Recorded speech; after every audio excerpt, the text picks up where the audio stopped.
எடுத்துக்காட்டு 1/20 a equal to -1/2 0 1/4 3/4 2 b equal to 0 1/4 3/4 2 5/2 மற்றும் c equal to -1/2 1/4 1 2 5/2 எனில் a வெட்டு b வெட்டு c ஈக்குவல் டு a வெட்டு b வெட்டு c என்பதை சரிபார்க்க. ஓகே, இத என்ன பண்புன்னு சொல்லலாமா?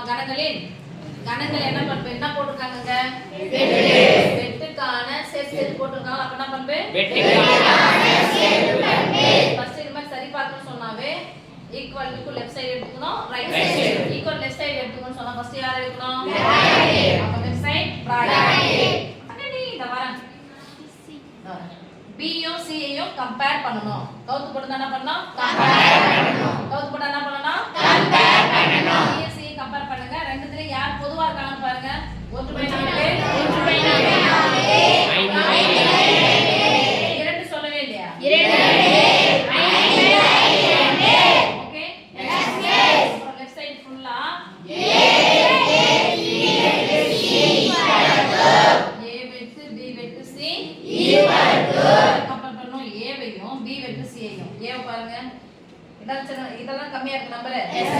4 இருக்கா பாருங்க, இருந்தா எழுதுங்க, இல்லனா விட்டுருங்க. இருக்கா? 3/4 2 5/2 சமன்பாடு 1.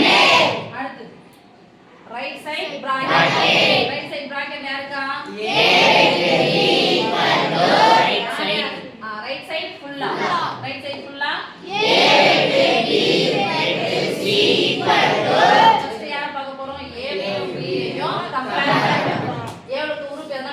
எழுதுங்க, இல்லனா விட்டுருங்க. 1/2 -1/2 இல்ல 0 இருக்கா? 0 அப்புறம் 1/4